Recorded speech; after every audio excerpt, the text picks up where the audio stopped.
झाला असेल तर नमस्कार, मी प्रशांत सोनार. हितगुज कार्यक्रमामध्ये आपलं स्वागत. हितगुज या कार्यक्रमाअंतर्गत आपण विविध विषयांवर चर्चा करत असतो. विशेषतः आपल्या आरोग्याच्या दृष्टीने कोणत्या गोष्टींची काळजी घेण्याची गरज असते किंवा कोणते उपाय त्यावर असतात किंवा कोणत्या उपायाच्या माध्यमातून जी ट्रीटमेंट केली जाते ती लवकरात लवकर बळी होण्याची शक्यता बळावते. या अनुषंगाने आपण हितगुज या कार्यक्रमात चर्चा करत असतो आणि आजच्या विषयाचं नाव महत्त्वाचं आहे कारण आज जागतिक नेत्रदान दिवस आहे. जेणेकरून तुम्ही नेत्रदान करा आणि तुमच्या दृष्टीने इतरांना जग पाहायची संधी द्या. आणि आजच्या विषयाचं त्या अनुषंगानेच नाव आहे की डोळ्यांच्या पडद्याचे म्हणजे रक्तवाहिन्यांचे आजार आणि आयुर्वेदिक प्लांट स्टेम सेल थेरपी. तर ही थेरपी नक्की असते काय, ती कार्यरत कशी होते आणि त्यामुळे आपल्याला काय फायदा होऊ शकतो याविषयी आपल्याला माहिती देणार आहेत वैद्य परमात्मा आत्माराम ठाकरे. सर, तुमचं या कार्यक्रमात स्वागत. नमस्कार. परमात्मा आत्माराम ठाकरे हे आयुर्वेदाचार्य आहेत. श्री विश्वामाय आयुर्वेदिक चिकित्सालय, पंचकर्म आणि संशोधन केंद्र, वाशिम यांच्या माध्यमातून गेले 11 वर्षापासून ते आयुर्वेद सेवेत कार्यरत आहेत. लहान मुलांचे आजार, स्त्रियांचे आजार, पुरुष व स्त्री यांचा वंध्यत्वाचा संदर्भातील आजार, वाताचे विकार, मेंदूचे विकार, त्याचबरोबर कान, नाक, घसा, थायरॉइड, ब्लड प्रेशर यासारख्या महत्त्वाच्या आजारांचे देखील ते उपाय करतात.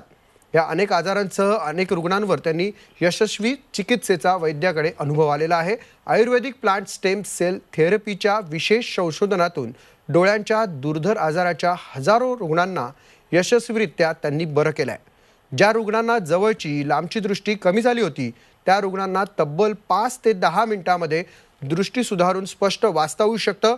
असं त्यांचं संशोधन आहे, असं त्यांचं कार्य आहे. आणि नक्की हे कार्य कसं आहे, काय आहे, याविषयी आपण त्यांच्याकडनं जाणून घेणार आहोत.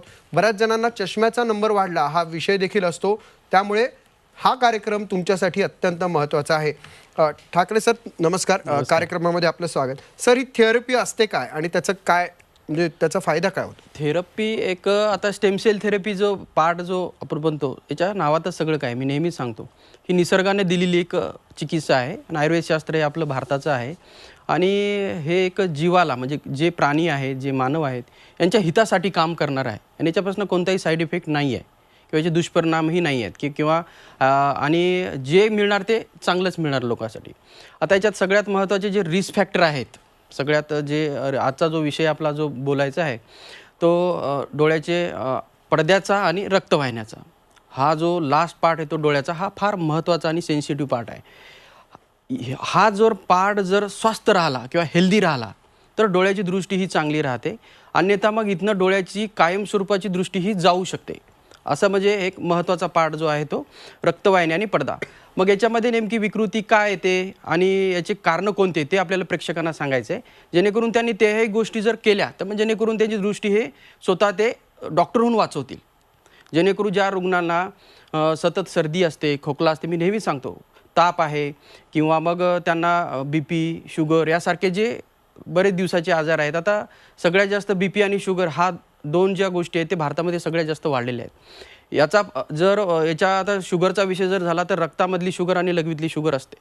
रक्तातली शुगर ही सतत जर 250, 300, 350, 400 अशी शुगर वाढत राहत असेल आणि नंतर 7 वर्ष 8 वर्ष साध्या गोळ्या जर खाऊन लोक ती शुगर फक्त मेंटेन ठेवत असतील आणि मेंटेन ठेवून मग नंतर काय व्हायला लागतं, तो जो पडदा आहे, ज्या रक्तवाहिन्या आहेत त्या हळूहळू झिजायला लागतात आणि नंतर मग तिथे ब्लड लिकेज होणं किंवा तिथे आतमध्ये त्या पडद्याला सूज येणं किंवा रक्तवाहिन्याला सूज येणं किंवा ऑप्टिक नर्व्हसारखे जे आजार आहेत की ऑप्टिक नर्व्स ही श्रिंक व्हायला लागते, सुकायला लागते किंवा झिजायला लागते.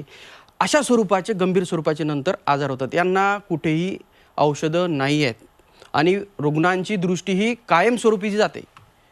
मग हे आपल्याला टाळण्यासाठी आयुर्वेदाचं काय म्हणणं आहे ते आपल्याला मी तुम्हाला सांगणार आहे.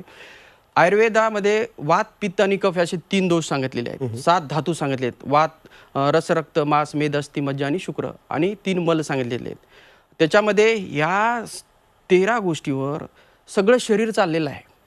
आता मल जे म्हणतोय आपण, मूत्र, लघवी आणि घाम, हे पण शरीरातून प्रॉपर निघणं गरजेचे आहेत. पण हे केव्हा निघतील, जेव्हा तुमची पाचनशक्ती चांगली राहील, तुमच्या शरीरातलं वात, पित्त आणि कफ हे व्यवस्थित नॉर्मल राहील. आता प्रत्येक लोकांना जे आपण व्यवहारात बघतो, कोणाला सकाळी कफ पडतो, कोणाला ॲसिडिटी होते, कोणाला सांधेदुखीचा प्रश्न राहतात. तर ह्या नॉमिनीज म्हणजे हे नाव आपल्याला शरीरात बघायला मिळतात. मग याच्यामध्ये जर सुरुवातीच्या काळामध्ये जर विकृत्या दिसत असतील तर त्या विकृत्याला तिथंच थांबवणं, म्हणजे जेणेकरून उदाहरणार्थ आता कफाचा प्रश्न आहे, बरोबर आहे. जर शरीरामध्ये कफाचं कार्य काय हे महत्त्वाचं आहे. शरीराचं संवर्धन करणं हे कफाचं कार्य आहे आणि ते पडद्याला पोषण करत असतं. शरीराचं संवर्धन जसं अन्न करत असतं तसं शरीरामध्ये रक्त आणि कफ हे पडद्याचं रक्तवाहिन्याचं संवर्धन करण्याचं कार्य करत असतं. आणि तेच जर कफ शरीरामध्ये अन्न खाऊन जर विकृत दर्जाचा बनत असेल, कफ आणि आम म्हणतो, मग त्या पडद्याचं पोषण होणार कुठनं, बरोबर आहे. तर हे अशा स्वरूपाचं कफाचा जो विषय आहे. पण म्हणजे तुम्ही जे म्हणताय की म्हणजे एक तर पहिली गोष्ट हा नवीन तुमच्या माध्यमातून हा विषय कळतोय की कफाचा उपयोगही असतो आपल्या शरीराला. Yes, sir. फक्त तो कफ हा चांगल्या दर्जाचा असणं गरजेचं आहे आणि त्यासाठी तुमचा आहार हा तितकाच चांगला हवा. सर, मग या कफाचा आणि डोळ्यांचा कसा संबंध असतो, त्याचा परिणाम काय होतो जर तो वेगळा असेल तर? कसं आहे सर, कफ जो म्हटलं ना, संवर्धन मी सांगितलंय, शरीराला बल देणं सांगितलंय. हे बल म्हणजे डोळ्याला बल देणं आहे. शरीर म्हणजे सगळं आलं, त्याच्यात डोकं आलं, आता ENT, कान नाक घसा, सगळे आजार ज्या लोकांना पूर्वी आहेत, ज्या लोकांना दात किडलेले आहेत, ज्या लोकांना लहानपणापासूनच कफाचे आजार आहेत, म्हणजे बालदमा आहे, अस्थमा आहे, श्वासाचे त्रास आहेत. आता बरेच लहान मुलांना सर्दी खोकला ताप राहते, डॉक्टर सांगतात त्यांना बालदमा आहे. बालदमा हा एक लक्षण म्हणून आयुर्वेदात सांगितलं आहे. हा पूर्ण 3 ते 4 महिन्यामध्ये आयुर्वेदिक औषधांनी बालदमा हा पूर्ण कंट्रोलमध्ये येऊन पूर्ण नाहीसा सुद्धा होतो. आणि नंतर मग कफाचं विगुणत्व शरीरात तसंच राहिलं आणि कफ वाढत गेला तर मग काय व्हायला लागतं, रक्त बिघडणं हे सुरू व्हायला लागतं. भुकेची संवेदना कमी व्हायला लागते. भुकेची संवेदना कमी झाल्याच्यानंतर खाल्लेलं अन्न पचत नाही. पचल्याच्या नंतर रस, रक्त, मांस, मेद, अस्थि, मज्जा, शुक्र असे 7 धातू शरीरामध्ये बनतात. पाचक रस, जो चांगला रस जो बनणं आहे तो शरीरासाठी पुन्हा महत्त्वाचा आहे.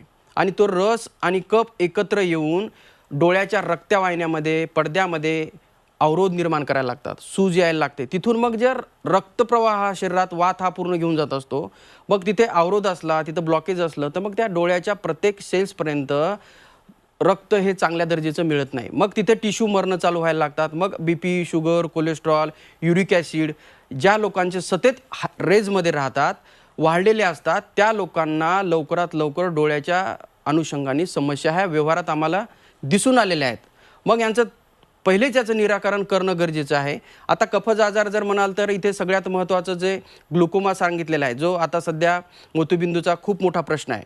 पण मोतीबिंदू का होतो हा प्रश्न प्रत्येकाने विचारायला पाहिजे. पूर्वी मोतीबिंदू होते का, एवढे ऑपरेशन व्हायचेत का, हे असं काही नव्हतं.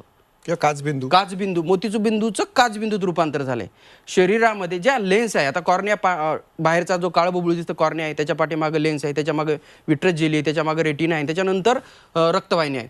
तर या लेन्सला पोषण करण्यासाठी रक्त महत्त्वाचा पार्ट आहे. त्याचं सुधारित, त्याचं हेल्दी राहण्याचं काम हे रक्त आणि कफ करत असतो. तिथं कफामध्ये आणि रक्तामध्ये विकृती झाल्याच्या नंतर जे 70 वर्ष 80 वर्ष तुमचे डोळे चालायचे ते 40 वर्षाच्या आधीच तुम्हाला मोतीबिंदू होणार. मग ते लेन्स काढायचा, मग त्याच्यात आर्टिफिशियल टाकायचा, टाकल्याच्या नंतर किती लोकांचे ऑपरेशन सक्सेस होतात हे पण व्यवहारात बघणं गरजेचं आहे.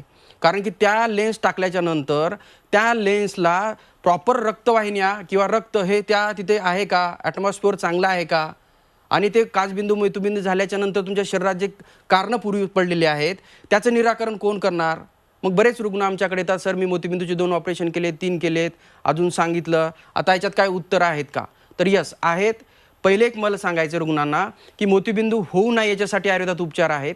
झाले तर पहिल्या आणि दुसऱ्या स्टेजपर्यंत मोतीबिंदूचं ऑपरेशन आम्ही आमच्या अनुभवानुसार सांगतो की टाळू शकतो. परंतु 3ऱ्या आणि 4थ्या स्टेजचा जर मोतीबिंदू गेला तर त्याला टाळणं शक्य नाही. त्याला ऑपरेशन करूनही दृष्टी किती येते ते ऑपरेशन करणारे डॉक्टर सांगू शकतील. मग याच्यात RPA, रातांधळेपणा आहे, नाईट ब्लाइंडनेस आहे, हे कफाचे आजार आहेत. शरीरामध्ये कफ आणि रक्त जेव्हा दूषित होतं त्या पद्धतीचे हे आजार उत्पन्न व्हायला लागतात.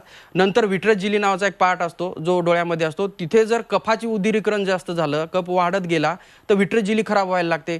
डोळ्याचं आणि रेटिनाचं जे मधातलं विट्रस जिली असते, कॉर्नियाच्या आणि रेटिनाच्या मधली, तिच्यामध्ये एक घनत्व किंवा घट्टपणा यायला लागतो. जो द्रव पातळ असतो तो राहत नाही. घनत्व आल्याच्या नंतर दृष्टी ही ट्रान्सपरंट रेटिनापर्यंत पडत नाही. मग जवळचं किंवा लांबचं बऱ्याच रुग्णांना दिसण्यासाठी कमी जाणवतं. ह्या अशा गोष्टी बऱ्याच एकमेकाशी अटॅच आहेत. त्याच्यामुळे म्हणून आयुर्वेदाचे 3 सूत्र आहेत: वात, पित्त, कफ आणि प्रकृती. हे बघून त्याच्यावर निदान करणं गरजेचं आहे.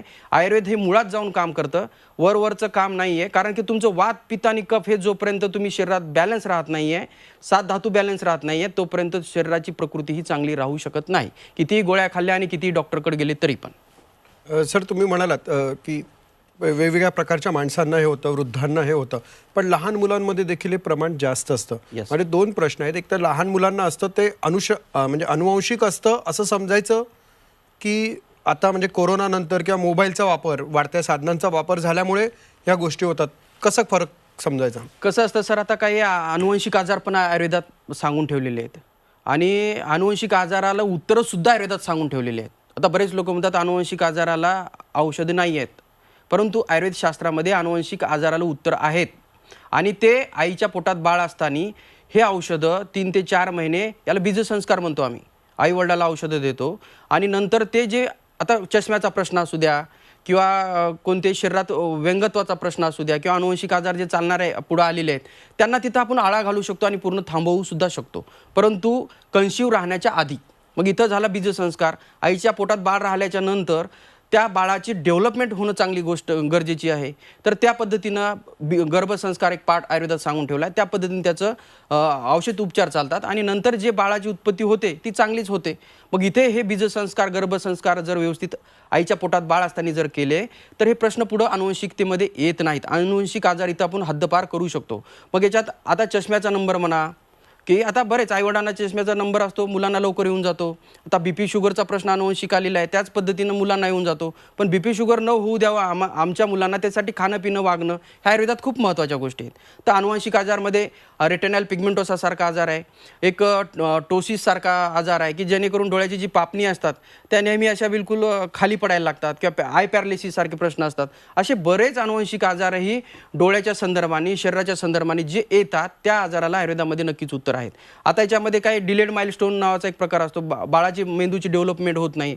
मेंदूचा आणि डोळ्याचा खूप जवळचा संबंध आहे. मेंदूचा आणि डोळ्याचा खूप जवळचा संबंध आहे आणि जर मेंदूची डेव्हलपमेंट नाही झाली तर डोळ्याचं जे पोषण होणार आहे, की जो मॅसेज तो डोळा त्या ब्रेनला देणार आहे ते ब्रेनपर्यंत पोहोचत नाही, मध्येच कुठं खंडित होतं आणि नंतर रुग्णाला ते जे मॅसेज त्या ऑर्गनपर्यंत पोहोचत नाही आणि कार्य होत नाही. मग त्याचं स्पीच बोलणं म्हणा, बोलण्याची पद्धती म्हणा किंवा दाताची रचनावरनंही मेंदूची आणि डोळ्याची रचना की अवस्था हे कळतं. म्हणून मेंदूचे जी डेव्हलपमेंट व्हायला पाहिजे ज्या वयामध्ये ती होणं गरजेचे आहे, त्याच्यावर दृष्टी आणि डोळ्याची नजर ही सुद्धा अवलंबून आहे. सर, तुम्ही जे मगाशी म्हणालात कफ आणि डोळ्यांवरती होणारा परिणाम, तर या संदर्भात तुमच्या एका पेशंट्सनी किंवा काय सांगितलं आहे त्याचा आपण या संदर्भात एक पाहूया, जेणेकरून लोकांनाही कळेल की कशा पद्धतीने हे कार्य चालतं आणि कितपत त्याचा परिणाम होतो. नमस्कार, मी शिवानी आगरकर. मला आधी डोळ्यावर ताण यायचा व स्पष्ट दिसायचं नाही, दूरचं दिसायचं नाही, वाचण्यात त्रास व्हायचा. नंतर मला श्वासाचा त्रास देखील होता. मला सर्दी व्हायची, वातावरण बदललं की सर्दीचा बराच त्रास होता मला आणि ॲसिडिटीचा देखील थोडा त्रास होता. मात्र आम्ही भरपूर उपचार करून बघितले, बट काही उपयोग झाला नाही. मग नंतर आम्हाला विश्वमाया हॉस्पिटलबद्दल कळलं. नंतर ठाकरे डॉक्टरांची ट्रीटमेंट सुरू केली आम्ही.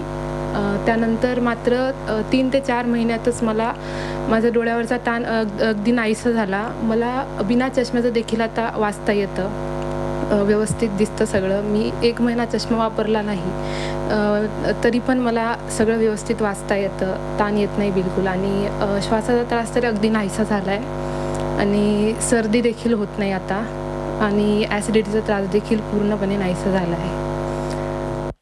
त्यामुळे तुम्हाला डोळ्यांचे आजार असतील किंवा त्यावर आपल्याला एखादी शंका असेल तर तुम्ही निश्चित वैद्य ठाकरे यांना संपर्क साधू शकता. तुम्ही स्क्रीनवर जे नंबर पाहत आहात त्या नंबरवर तुम्ही संपर्क साधू शकता. तुर्तास एक ब्रेक घेणार आहोत आणि ब्रेकनंतर डोळ्याच्या आजाराशी संबंधित आणि आयुर्वेद उपचार यावरती आपण चर्चा करणार आहोत. हितगुजमध्ये आपलं पुन्हा एकदा स्वागत. जागतिक नेत्रदान दिन आहे आज आणि त्यानिमित्ताने आपण डोळ्यांच्या विकारावरती चर्चा करत आहोत. आजचा विषय आहे डोळ्यांच्या पडद्याचे म्हणजे रक्तवाहिन्यांचे आजार आणि आयुर्वेदिक प्लांट स्टेम सेल थेरपी. वैद्य परमात्मा आत्माराम ठाकरे हे याविषयी आपल्याला मार्गदर्शन करतायत. सर, ब्रेकवर जाण्यापूर्वी आपण वेगवेगळ्या विषयांवर चर्चा केली. डोळ्याचा पडदा आणि रक्तवाहिन्या यांचा परस्परांशी काय संबंध असतो, त्याचा परिणाम काय होतो आणि आयुर्वेद त्यासाठी कसं उपयुक्त आहे?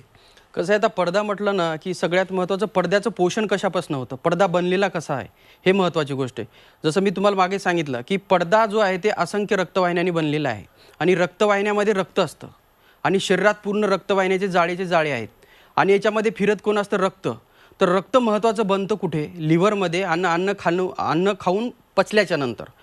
जर या दोन सिस्टममध्ये जर बिघाड असेल, रक्तवाहिनी मग ती डोळ्याची असू दे की पूर्ण शरीराची असू दे. बऱ्याच लोकांना मेंदूच्या रक्तवाहिन्या सुजल्यात किंवा फुटली किंवा त्याच्यामध्ये सूज आहे किंवा डोक्यामध्ये सूज आहे किंवा हार्टमध्ये सूज आहे असं बरेच सांगतात लोक, बरोबर. पण ती सत्य गोष्ट आहे, कारण त्या रुग्णाचं पहिले त्यांना BP, शुगर किंवा असे जीवघेणे पहिलेच आजार असतात आणि त्यांना पहिले पोटाचे, पचनाचे, ॲसिडिटीचे असे बरेच आजार असतात. जेव्हा यांची अग्नी विकृत झालेली असते, मूत्र याच्यामध्ये प्रश्न निर्माण झालेले असतात किंवा यांची जी मलाची जी वेग आहे ते प्रॉपर नसतात किंवा संडास पोट साफ होत नाही आहे, गॅसेस राहतात, अशा रुग्णांना यांचा कोठा बिघडलेला असतो, पचनक्रिया ही बिघडलेली असते आणि नंतर मग पचनक्रिया बिघडल्याच्या नंतर जे शरीरात रक्तधातू जे यकृतामध्ये आणि स्टमकमध्ये जिथं अन्न पचतं आणि यकृतामध्ये रक्त बनतं, तर या दोन गोष्टींमध्ये बिघाड आल्याच्यानंतर रक्तामध्ये बिघाड यायला लागतात. रक्तामध्ये बिघाड आल्याच्यानंतर रक्तवाहिन्यामध्ये बिघाड यायला लागतात. मग ते कुठेही असू दे, पण डोळा पहिले काय येतो, कारण की डोळा हा बारीक आणि नाजूक अवयव आहे, त्याच्या रक्तवाहिन्या खूप बारीक असतात. या अनुषंगाने डोळ्याच्या पडद्याचे रक्तवाहिन्याचे आजार जे ऑप्टिक अट्रॉपी आहे, न्यूरायटिस आहे, कोलोबोमा नावाचा एक सिंड्रोम आहे, उशीर सिंड्रोम आहे किंवा रेटायनल पिगमेंटोसासारखे जे आजार आहेत, रेटिनावर असे बरेच आजार निर्माण होतात किंवा रेटिनाचा जो रेटिनल टियर नावाचा एक आजार सांगितला आहे, जेणेकरून त्या रेटिनाला काय होतं, एक पातळ आणि विरळ झाल्याच्या नंतर त्याची क्षमता कमी व्हायला लागते आणि त्याला एक छेद पडतो आणि तिथून मग ती जी जेली आहे ती लीक व्हायला लागते किंवा जी रेटिनावर जी इमेज पडायला पाहिजे ती पडत नाही आहे. अशा स्वरूपाचे आजार नंतर रुग्णामध्ये दिसायला लागतात. आता रेटिनाचं दुसरं कार्य काय आहे पुन्हा, की जी इमेज जी आहे रेटिनावर पडल्याच्या नंतर ती ऑप्टिक नर्व्सनं पुन्हा मेंदूकडे घेऊन जाण्याचं कार्य. मग जर तिथंच जर इमेज प्रॉपर पडली नाही तर ती ऑप्टिक नर्व्स थ्रू ब्रेनकडे घेऊन जाणार नाही आणि ही जर कार्य व्यवस्थित नाही झालं तर रुग्णात दृष्टी ही नाहीशीच होणार आहे. म्हणून रेटिना हा हेल्दी ठेवणं, रेटिनाला हेल्दी ठेवण्यासाठी आयुर्वेदात खूप चांगली उपचार आहेत आणि पुढे ज्या लोकांना सतत नंबर वाढत आहे किंवा ज्यांना मायनस नंबर आहे, मी नेहमी सांगतो मायनस नंबर रुग्णांनी 3 ते 4 नंबरच्या आधी त्याची प्रॉपर ट्रीटमेंट करणं गरजेची आहे. आमच्या आयुर्वेदामध्ये एक स्पष्ट सांगून ठेवलेलं आहे की नंबर ही कंट्रोल करता येतो आणि विदाऊट काही रुग्णांचा 10 पैकी 4 लोकांचा नंबर हा पूर्ण जातो, 6 लोकांचा जात नाही, परंतु त्यांची विदाऊट चष्मा ते बघू शकतात, कार्य करू शकतात. म्हणजे हा नंबर जो आहे तो हा मशीन सांगणार आहे, परंतु त्या डोळ्याच्या आजूबाजूचे जे मसल्स आहेत, न्यूरॉन्स आहेत, टिश्यू आहेत, याच्यामध्ये जर ताकद चांगली डेव्हलप केली तर, कॉर्नियाचं जर काम जर चांगलं केलं तर हे आयुर्वेदामध्ये शक्य आहे. मग हे जर कार्य केलं तर तुमचा चष्माही निघू शकतो, दृष्टीही चांगल्या पद्धतीची राहू शकते आणि मायनस नंबर 6, 7, 8 नंतर वरी गेला की नंतर मग रुग्णाची कायमस्वरूपाची दृष्टी ही हळूहळू कमी व्हायला लागते किंवा इंटरनल ब्लिडिंग होऊ शकतं किंवा मग दृष्टी ही हळूहळू जवळची किंवा लांबची कमी व्हायला लागते. याच्या मागं होण्याचं कारण काय होतं, कारण की जे डोळ्यामधल्या आजूबाजूच्या मसलचा जो साचा आहे तो पूर्ण रक्तवाहिन्या, स्नायू, शिरा, कंडरा, मांसपेशी असं सगळं एकत्रीकरण बनलेलं असं एक गोळा आहे आणि त्याचं जर तिथे कुठं सूज येत असेल रक्तवाहिन्यामध्ये, स्नायूमध्ये, मांसपेशीमध्ये आणि ती सूज कोणता दोष बिघडला, मग वात, पित्त, कफ हे आम्ही पहिले बघतो, त्याचं फंडोस्कोपीनं आम्ही एक्झाम करतो आणि जे दोष बिघडला त्या दोषावर आम्ही मुख्य मुळात जाऊन उपचार केल्याच्या नंतर ते दोष प्राकृत स्थितीत आल्याच्यानंतर, उदाहरणार्थ कफ वाढलेला असेल, आता हे जसे आपण रुग्णांना प्रतिक्रिया दिल्या, कफ वाढला होता आणि त्या मुलीला लहानपणापासून बालदमा म्हणून सांगितलं होतं, आज त्या मुलीचं 28 वर्ष वय आहे, आतापर्यंत बालदमा म्हणून सांगितलं होतं, पण गेलं किती 4 महिन्यात पूर्ण बालदमा गेला, किती महिन्यात, आणि त्या बालदमाचं रूपांतर सप्रेस झाल्यानंतर सर्दी झाली, सर्दी झाल्याच्या नंतर त्याचा डोळ्यावर परिणाम आला. सर्दी ही नाकातून डोळ्याच्या मध्ये उतरत असते आणि नंतर तिथं कफाचा अवरोध निर्माण झाल्याच्या नंतर तिथे जी दृष्टी किंवा ब्लड सप्लाय होणं आहे ते होत नाही. मग तिथे रक्तवाहिन्या आणि रक्तवाहिन्याचं स्नायूचं जर पोषण नाही झालं तर मग काय व्हायला लागतं, तिथं दृष्टी हळूहळू कमी व्हायला लागते आणि तेच पद्धतीनं स्टेम सेल थेरपी त्या पेशंटला वापरली आणि खूप चांगल्या पद्धतीने रिझल्ट आपल्याला मिळालेले आहेत आणि खूप सारे असे रुग्ण आहेत जे त्रासलेले आहेत ते आमच्याकडेच येतात की सर आता काय, परंतु आयुर्वेदात खूप बेसिक उपचार आहेत आणि खूप चांगल्या पद्धतीचे उपचार आहेत, या रुग्णांनी त्यांचा लाभ घ्यावा. सर, तुम्ही आज इकडे आलात आणि नेत्रदानाच्या अनुषंगाने तुम्ही मुळात स्वतःचे डोळे आधी कसे नीट ठेवावेत याविषयी खूप चांगली माहिती दिलीत, त्याबद्दल आपले धन्यवाद. वैद्य परमात्मा आत्माराम ठाकरे यांनी आपल्याला खूप उपाय जसे सांगितलेत आपले डोळे चांगले ठेवण्यासाठी, त्याचप्रमाणे आपला आहार चांगला ठेवला तर या सगळ्या गोष्टीचा चांगला परिणाम आपल्या शरीरावर होतो, आरोग्यावर होतो. म्हणजे आरोग्यम धनसंपदा जसं म्हणतात ते आपल्याला मिळू शकतं. आज तुर्तास आपण इथे थांबूयात आणि आपले डोळेही स्वच्छ आणि छान ठेवूयात.